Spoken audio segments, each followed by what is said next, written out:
Hey there, I'm Ryan Chan, CEO and founder of UpKeep. Today, we'll be exploring the potential and limitations of virtual and augmented reality in the manufacturing and maintenance industry, specifically through the lens of the Apple Vision Pro. We'll discuss its potential to revolutionize the industry and my perspective on why it might not be the magic bullet solution for the labor shortages we're currently facing. Stick around as we unpack the reality beyond the hype. On the surface, Apple Vision Pro looks like a game changer. Marketed as a wearable spatial computer, it's not just a virtual or augmented reality tool. It's a step beyond the typical VR headset, offering a personal virtual desktop and a completely immersive experience, with the ability to switch back and forth between the virtual and real world with ease. The potential value of Apple Vision Pro, as highlighted by a Harvard Business Review article, lies in its ability to help people make better decisions. It does this by finding the right information and providing the cognitive space to distill its application and usefulness. This sparks a question. Could this technology accelerate the training of manufacturing and maintenance technicians and help solve the labor difficulties in our industry?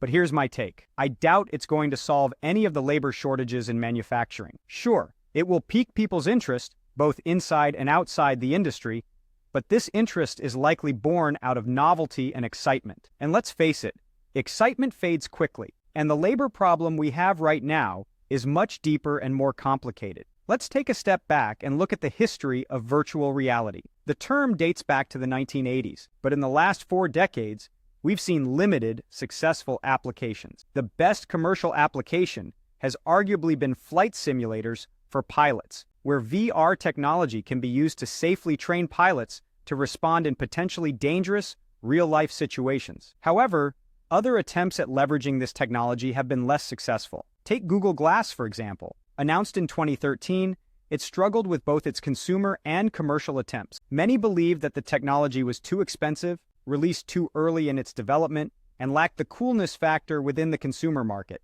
Even Google Glass's enterprise version, which was well-suited for visualization, diagnostics, service purposes, technical interventions, and person-to-person communication, didn't deliver the promised returns and was discontinued earlier this year. Facebook, now known as Meta, didn't even try to reach the general consumer market or industrial users with its Oculus offering. Instead, it focused solely on the gaming and entertainment industries. So what's the problem with VR or AR training in manufacturing and maintenance?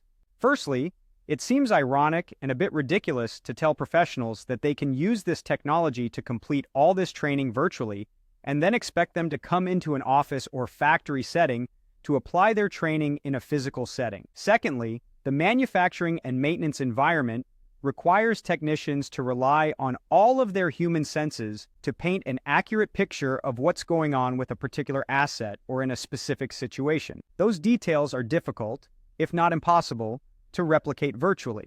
And lastly, I don't think the root cause of our current labor shortage has anything to do with a lack of technological solutions. We simply cannot attract enough of the best and brightest into working in our factories and into our real-world environments. A comprehensive study by Deloitte on the public's perception of manufacturing found that less than half of all surveyed believe manufacturing jobs are safe, interesting, and rewarding. Only 30% of parents are willing to encourage their children to enter the field. The younger generation relies on technology to work remotely, when and where they want to, not to learn and master skills to be applied in a physical workplace.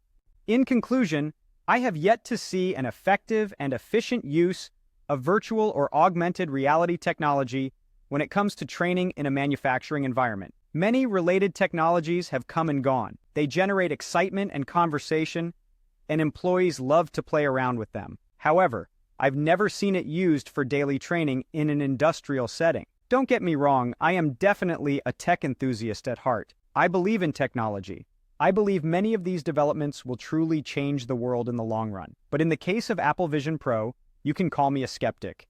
I just don't think this latest, greatest solution will help alleviate the labor shortage. Best case, it may help provide some limited training for existing employees, but the problem we have right now is getting people into the workforce at all and finding a long-term solution to that. I'm not 100% sure what that looks like, and I applaud the innovation and the push for technology, but we're still a long way away from solving the hiring and skills training gap that exists today. As we wrap up, I want to thank you for tuning in. We've discussed the potential and limitations of virtual and augmented reality in the manufacturing and maintenance industry, and why it might not be the solution to the labor shortages we're facing. If you found this video insightful, don't forget to subscribe to our channel for more content like this. To learn more about our solutions for maintenance and reliability teams, visit us at upkeep.com. Thanks again for watching, and we look forward to seeing you in the next video.